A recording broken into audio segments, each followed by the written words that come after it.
Hey Rick, Malcolm here. A little bit of work with Madison this week, really trying to get a better coil, trying to get a little bit, rid of that overswing, or at least an awareness of how to move, what to feel, to be able to recognize the overswing. So this video really is just going to be concerned with that. I'll show you a couple of exercises that we've done. You can see we're using a few kind of teaching aids together here, but very simple stuff really that she might have lying around that you can do at home over the summer, even in your basement there, just even without hitting a ball, really just strengthening and feeling and using mirrors, that kind of thing. I'm going to do a separate short game video later for you, identifying the fundamentals, if you like, of a putting and a chipping and a pitch and that kind of thing. So she can watch them over the summer and know how to go practice it. I've also, like I said before, put down a 90-minute practice plan.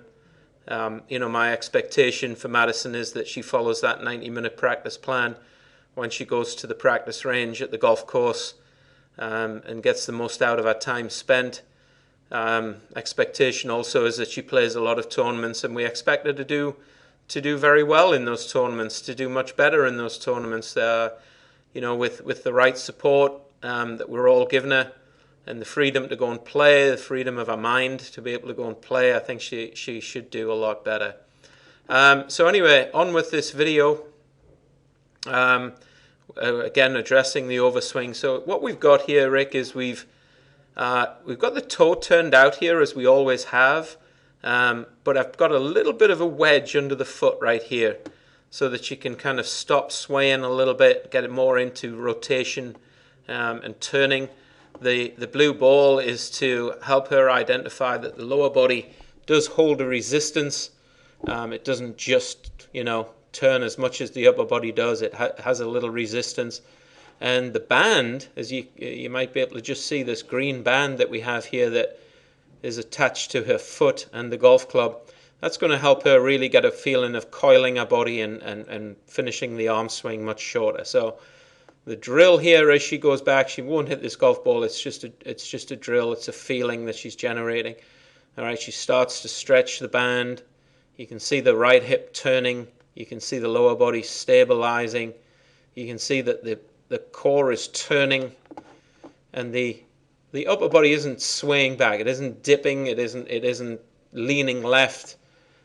She's just fully coiling to the top. Now she can do this with a golf club. I've told her to do it without a golf club, even with her hands just maybe on the band, or even without the band, just her hands on her shoulders, just to get an idea of the pivot motion of the body there. So we'll just go back here to show you, one thing that she might have a tendency to do, even on this swing right here, which was actually a good swing, but we're just moving on and improving all the time. You can see how sometimes our body will sort of, upper body especially, the club will lift, the arms will lift, and the spine drops back, as you well know. So this one here, she can't do that. The band doesn't let her do that. The rotation of the body doesn't allow her to do that. So my expectation is that she does a lot of this. I'm sure if she hasn't got this stuff lying around, you can use a golf ball under here, under the toe here, under the side of the foot, I should say.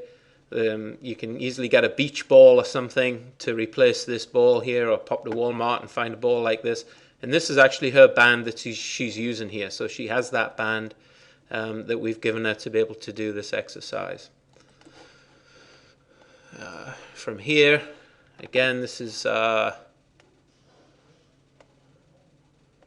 similar exercise here. From the side, good posture,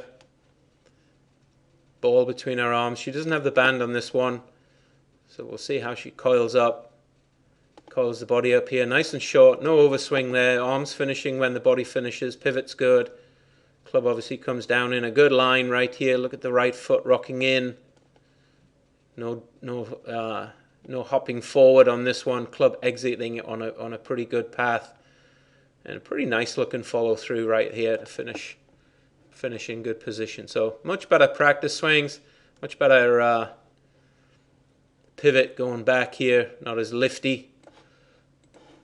Again, if we just refer to a swing that we called an overswing, or a longer kind of lifty swing here, from about this position here, stops coiling, starts lifting. You know, whereas here she's coiling all the way to the top, arms finish shorter, and a nice follow through. All right, Rick, so just keeping you updated.